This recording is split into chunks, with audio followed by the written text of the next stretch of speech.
Backed by popular demand, this 3-part episode series first released about 8 months ago and was such a goldmine of information and contained so many eye-opening moments for wedding vendors that I'm re-releasing it with an added part 4. I originally sat down with bride-to-be Brittany Murphy, who also happens to be a friend and fellow marketing professional, to discuss her less than desirable experience of searching for wedding vendors. Listen in to hear her frustrations and insights to ensure you aren't making the same mistakes in your business. And don't miss part 4, where all of this comes full circle and Brittany shares details about her recent wedding. In part 1, Brittany and I discuss the importance of making a wedding vendor search easy and enjoyable for savvy searchers. Nowadays, people are not just looking at reviews, photos, and videos when choosing a vendor. They want the whole package. And with limited time to do their research, it's crucial to make a great first impression online. Join us for this game-changing episode that will revolutionize the way you market your business. Welcome to the WedPro Business Solutions Podcast. I'm your host, Christina Stubblefield. Let me introduce you to my guest, Brittany Murphy. I've known her for quite a few years. She has been in the marketing industry for almost 10 years. And guess what? She's engaged in planning her own special day. Finally. She's got the bling. Finally, we don't have to go there. But Brittany and I are guests of their podcast, and the conversation came up about marketing in regards to wedding professionals. Mm-hmm. So before we go too far into this, share with me a little bit about, are you excited? Are you ready? Yeah. And I'm glad you asked me now that it's been a little bit since I've been engaged, because yes, as of this point, super excited. I've always been excited, but once you go through that first week or two of, oh my gosh, this is so exciting, I cannot wait for it, you of course start to get bombarded by the questions of, when's your wedding? Where's your wedding going to be? How many people are going to have? What are you going to wear? And at that point, you're still realizing, I'm freaking engaged. This is awesome. Stop asking all these questions. Like, that doesn't matter just yet. So yes, at this point, having some things organized, having people less hound you on what you're doing is exciting, because you got to think about, what's the day I'm spending with my best friend versus all the little details of cake, flowers, invitations, anything it can be. It is very exciting now. All the things, the ring, the bling, and all the things I've been trying to get together for this party. So a topic come up about online presence, visibility. Yeah. And it was like, I kind of poked the bear, and it was just like all of a sudden, and I was like, Brittany, will you come on and be a guest? Because I think hearing what you have to say, which you really haven't shared much with me, so this is going to be me hearing it too for the first time, could be eye-opening, it could be educational, and what I hope people take away from this episode is they can learn something that they can implement in their own business to help with online presence. So, because you have that marketing background, where do you want to start? Ooh, well, the way I started my search. Good point. Might be a good way to kind of go about this. So just timeline references, so everyone listening kind of understands where this bride started figuring her shit out from. I was engaged this year in 2022 on January 3rd. And as of right now, when we're recording this, it is the end of October of 2022. Yes. Mm-hmm. So I am about 8 months away from the wedding at this point. Okay.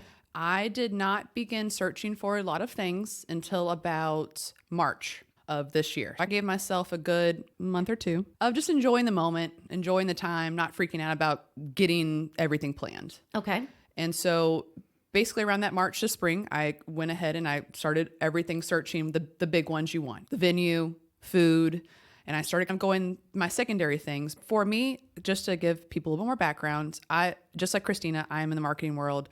I focus primarily on like home service businesses. And so when it comes to that, people are very reactive, kind of like they are in wedding planning. I have not been engaged my entire life, so I'm not proactively looking out for resources, a photographer, a venue. I'm reactively acting to, once getting engaged, how to plan a wedding event. So that is kind of a similar concept I tell all of my contractors, is people are now have a problem, they're looking for a solution, and they need that solution to be found very easily. And probably educating themselves a little bit on some things along the way. 100%. Because as I told Christina before this started recording, this is my very first wedding that I'm the bride in. Now, I have been a bridesmaid and a maid of honor many, many a times before that. As I joked, it was like 13 dresses, not 27 just yet, but 13 dresses would be my TV show if I had one.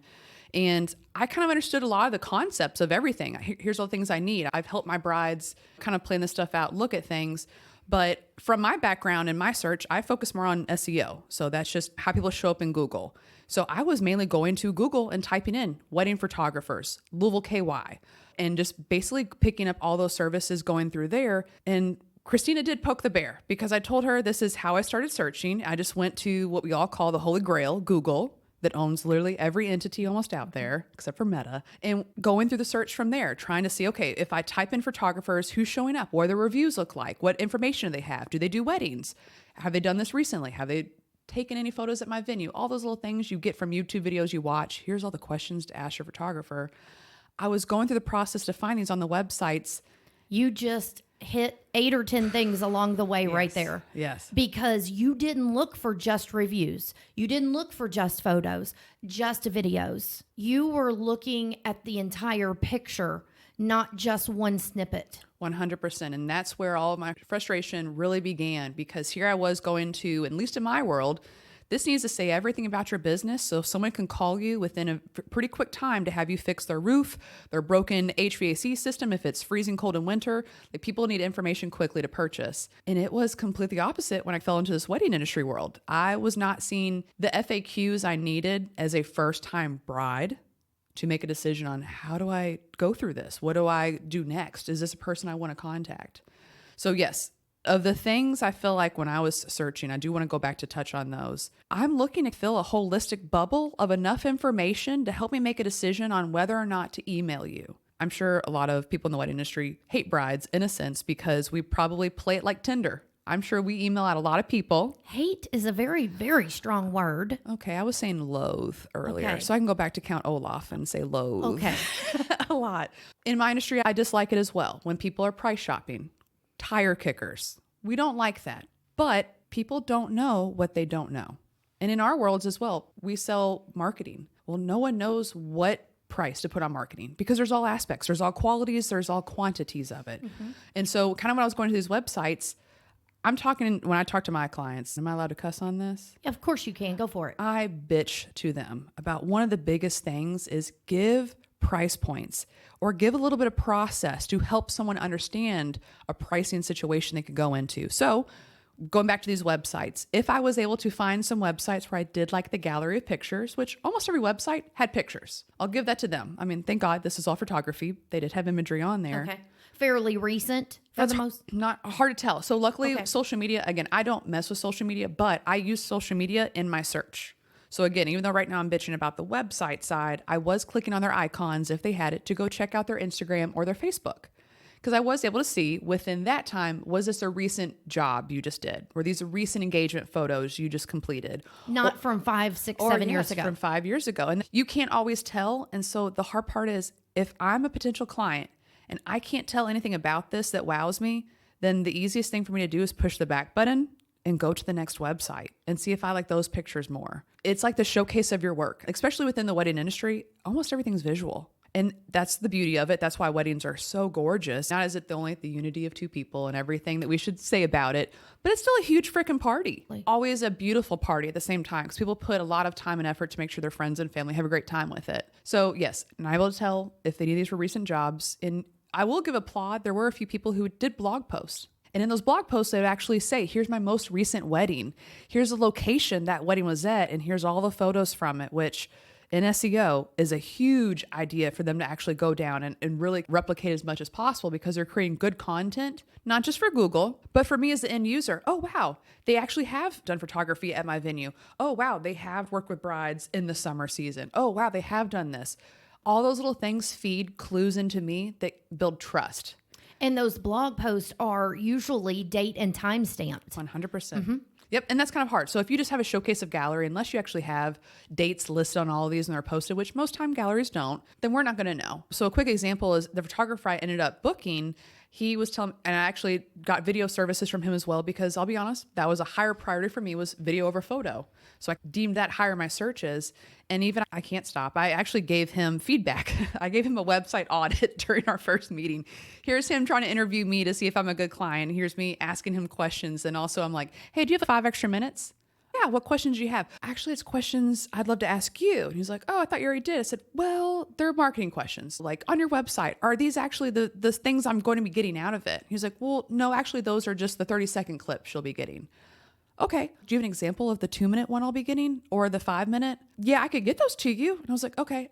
Just FYI, what would save you time and me time and probably have made me book this even quicker is if you had all those examples, saying a usual package might include a 30-second, 2-minute, and a 5 or 7-minute video. Here's the examples of what that would look like below. And now I could actually see, oh wow, so they all look different. They all have a different feel. So it's not like I'm paying for one video that keeps getting cropped shorter and shorter. I'm still having variations in the actual personality of this videographer at the same time. So even though that's maybe not what you think is a deciding factor, these are all visual things we're taking in, because especially, I know I'm stuck on photography right now, but if your world is all based on the visual aspects of it, even in his situation, I was like, don't not give me that info. I don't need you to post all of your last weddings. I don't need 100 videos on here. Even if you had 1 or 2 examples and had all of those 3 videos, each of these 2 weddings, that's only 6 videos total, I would watch all of those and it would give me enough clue to say, okay, this guy's worth the price, or I know what's included within it.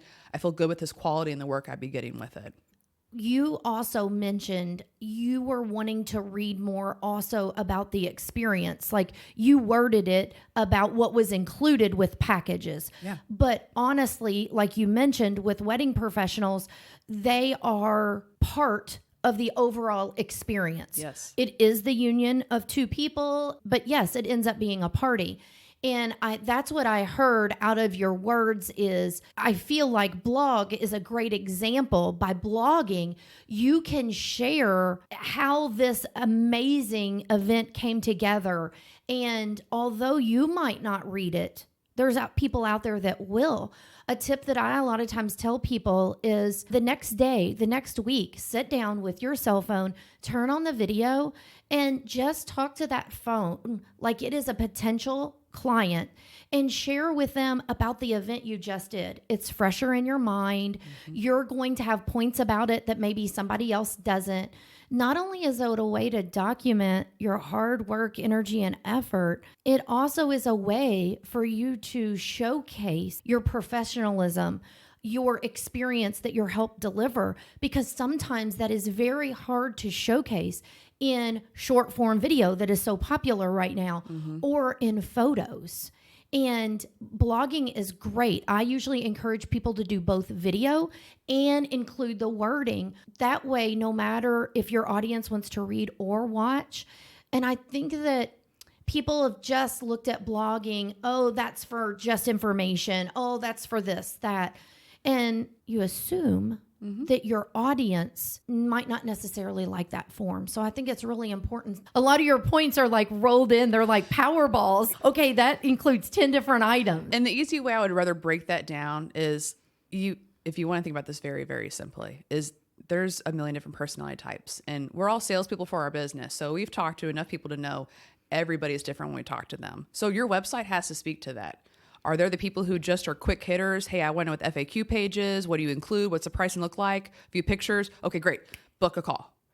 Then you have other people. Okay, maybe this is their first time planning it. Maybe they have no idea what's been included. Maybe they've never been in weddings before.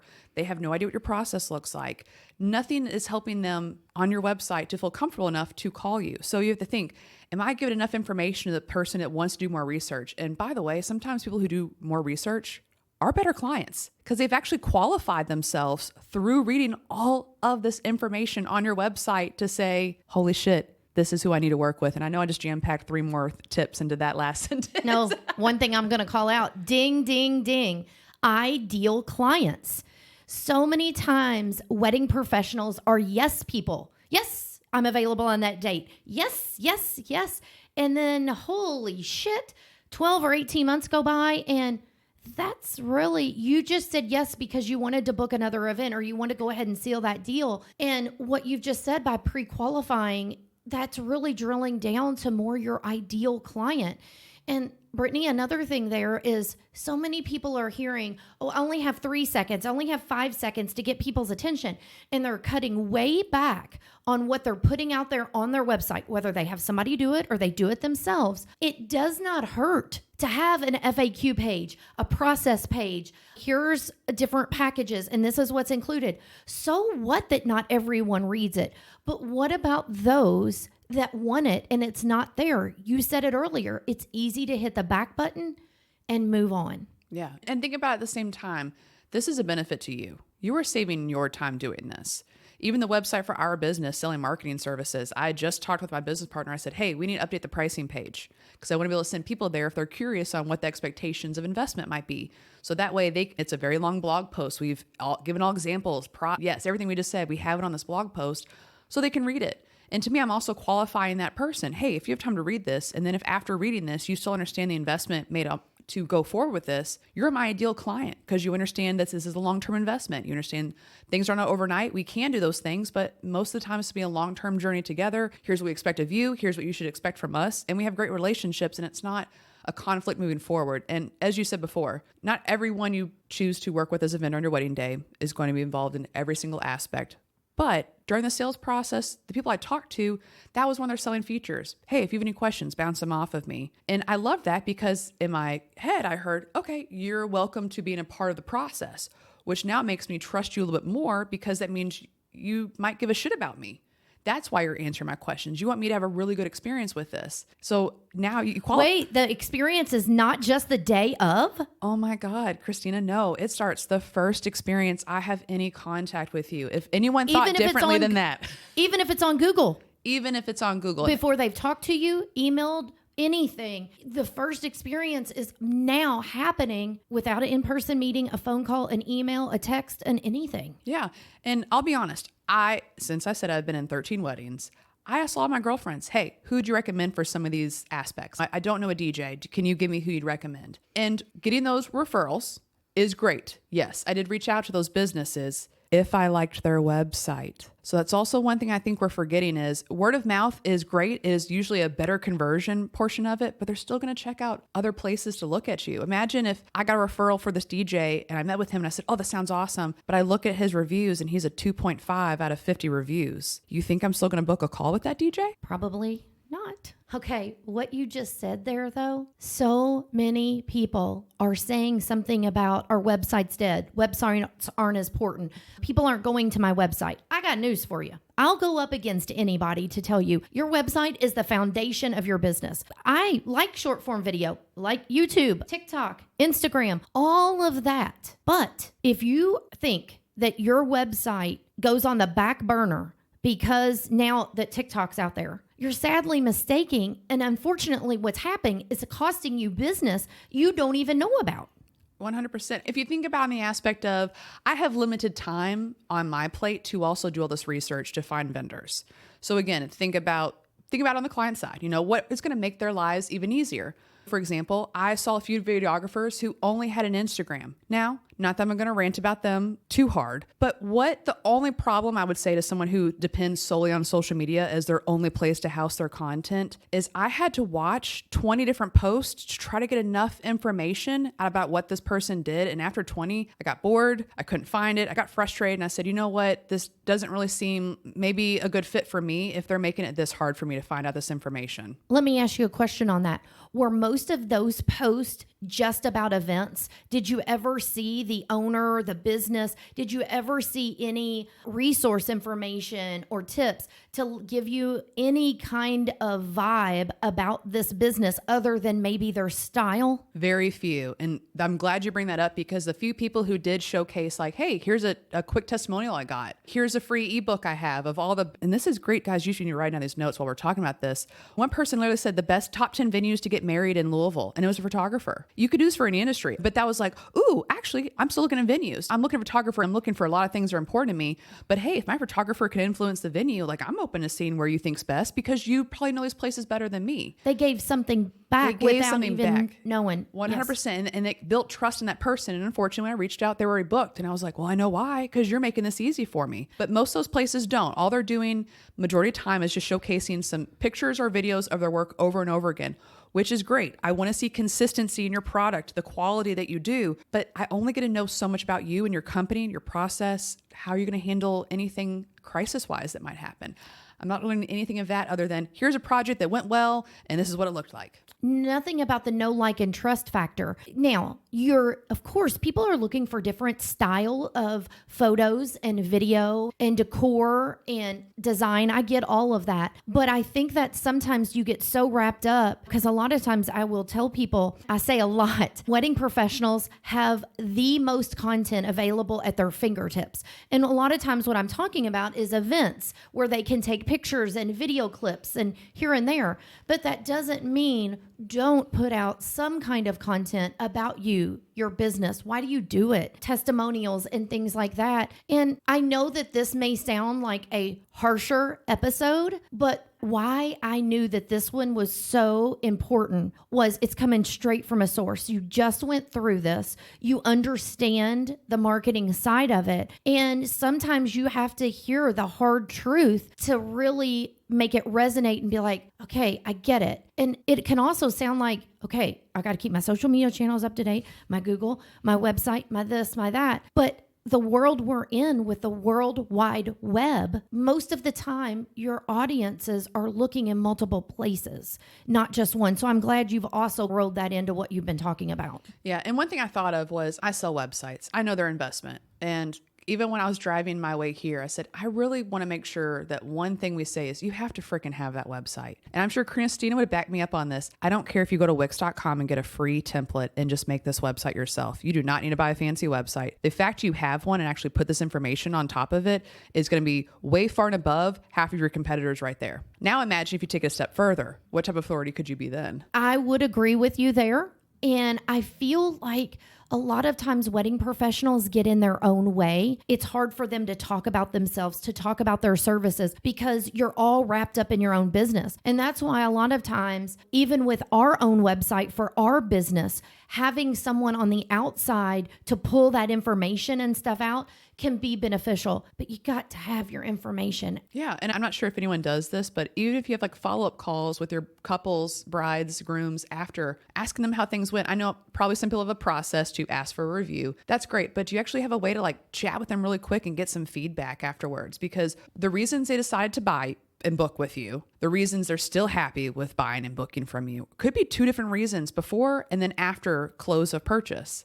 So even little things like that, it's putting the information in that's going to help me. So whatever other brides are saying about you is probably information as a bride I would want, but you're not going to know that unless you ask. And then also, when you don't share these in all the right places, no one's going to know that about you either, because it is hard to talk about yourself. The other thing you just mentioned is by having those conversations at the beginning, middle, and end, listen. The lingo a lot of times that engaged couples use compared to wedding professionals is different. And you can learn some things there with keywords, with information. You don't have to use big fancy terminology. One thing we say, an engaged person may not say. And there's so much power in listening to your clients throughout the process and jotting some of that down. Maybe what they called your package. Or one of my favorite things to ask is, in your own words, what do you think I provided? And it's crazy how much different the answers in what I do, not even as a wedding vendor, because I don't offer any services for engaged couples other than the free podcast. But listening, you can hear so much to turn around and implement in your business, somewhere in your marketing. Yeah. One of the biggest marketing tips I give my guys is when that phone call comes in or that email comes in from a prospect, what questions are they asking? Write those questions down. When you get that question again, put a tally mark beside it. By the end of the month, you will know your top asked questions. If those are not on your website, within the FAQ section? In the FAQ, within the next 90 days, I'm going to hunt you down.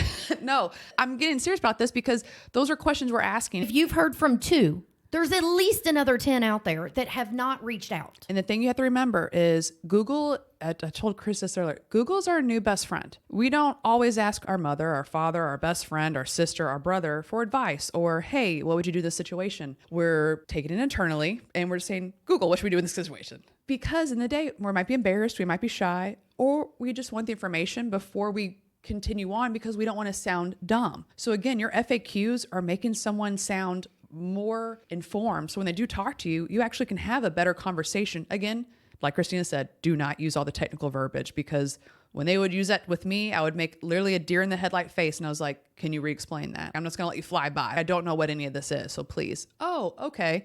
And they would go through it. So it's hard because you get caught up in your own world. We're used to doing this every day. So I say SEO, and I'll say it a million times a day. Everybody knows what that word is. Not everybody knows what that acronym actually stands for. So I have to use other words to make sure that people stand what I do, and vice versa. So it's one of those things. If people are already asking you once or twice, that means they've typed it into Google 10 times more than that. So don't just think onesie and twosies, like tens to 20s to hundreds of people are typing this in your city because they don't know what the answer is. And if you could actually be the authority to answer that for them, wow, what a place to be in, where they're on your freaking website getting the answer to this. Who's the authority now? Preach. Just keep going. Say it louder for the people in the back. Right. Absolutely. And this is one of those episodes that you may have to go back and listen to 2, 3, or 4 times. Or like Brittany said, jot down some notes. That's how much this is packing in. But I wanted you all to hear straight from her, because it's not, oh, well, I had a conversation with Brittany and I know her because of this. You're hearing it straight from the horse's mouth. Yes. And to recap, since we did mention a few things, what I looked at when I did a search for any of the vendors I wanted to use is I looked for a gallery. I look for FAQ questions.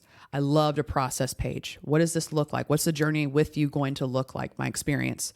And the reason you said that is because you haven't done this. Even though you've been in other weddings, you haven't been the bride. Yes. So you wanted to know more about that. 100%. So again, just because we've been to a lot of weddings does not mean I know how to book the DJ. I've never done that. What to look for or anything like that. Anything like that. Pricing is always one I push my clients towards. And here's something. If you're going to fight on pricing, at least consider putting a start set. If you were going to go bare bones and fight us tooth and nail on this, at least puts a start set. Again, that's just a qualifying thing. If your packages start at 5, you need to put that on there. You might be thinking you're scaring people away, but really you're scaring people who thought this was 500, and we're never going to pay that regardless. And they don't value your quality. So you're helping yourself out on that. Louder for the people in the back, please. Yes. And in regards to that, also a testimonials page. You have to be sharing these things. We're going to check out your Facebook.